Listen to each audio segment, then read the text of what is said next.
We're out here. This is the field where the magic happens. Benning Bites with Damon Benning.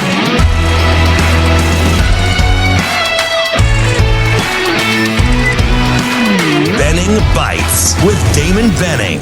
Another episode of Benning Bites. Appreciate you fine folks joining the show, and Benning Bites as well. Pretty spirited stuff, as always, between my partner and I. It's always just a good show, right? Plenty of vantage points, plenty of discussion points, and guys that pride themselves on having some conviction. So appreciate your guys' patience as we battle it out seemingly daily. We had another doozy yesterday morning or this morning over, and it was kind of petty, but then it got to be wow. This is really interesting if this plays out during the course of the season. We were talking with Brian Christopherson about his list that he asked some of his subscribers to come up with, and it was the top 24 most indispensable Huskers in 2024. And in typical Ravi fashion, he asked a leading question to Brian Christopherson. And, well, actually he didn't. He said, all right, let's be honest. Let's cut through all the nonsense. How quickly before we get to Dylan Raiola? And it was interesting because they both said top 2, certainly not past 3. And me, not being a contrarian, but I was like, I don't know about that. Would I put him 3? I probably would put him closer to 4 or 5, even though I know he's spectacular and has the chance to be a really good quarterback.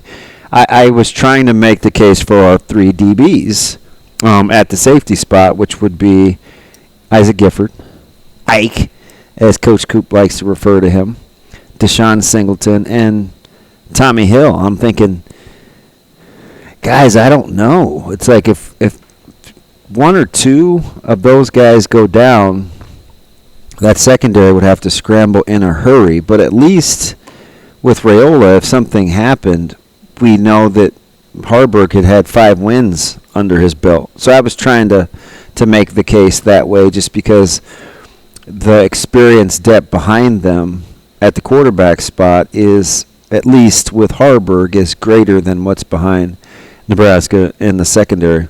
So, of course, that morphed into a lot of other things. So I'll ask you fine folks, if you're going to do a top 5 most indispensable in 2024, if Nebraska is in fact going to go bowling, how quickly do you get to Dylan Raiola? Is it 1? Is it 2? Is it 4? And what is your top 5? Let us know. 888-638-4876.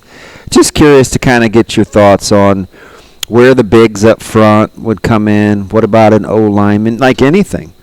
If you talk about what's behind them, where's the depth, and where does Nebraska really, really want to be good in order to have folks play at a really high level? Now, I'm just curious because the handful of lists that I looked at, they were kind of all over the place.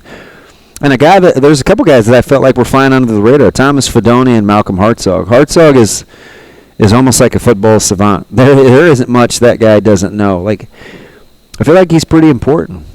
I also feel like Thomas Fedoni is pretty important, but I didn't see those guys make a ton of top 10s. I'm just curious. Don't let me sway you.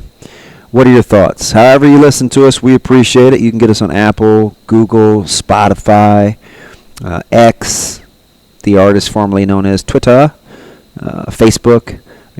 However you get us, we appreciate you. Old school, AM 590, we love it. Because however you listen to us, remember, it's still, it's AM radio. A guy by the name of Mike Thompson told me that. A little radio genius, Mike Thompson, told me that. Some have actually made that tagline famous. Or ESPN Tri-Cities if you're out there on the 308. But however you're doing it, we appreciate you. It's another episode of Benning Bites.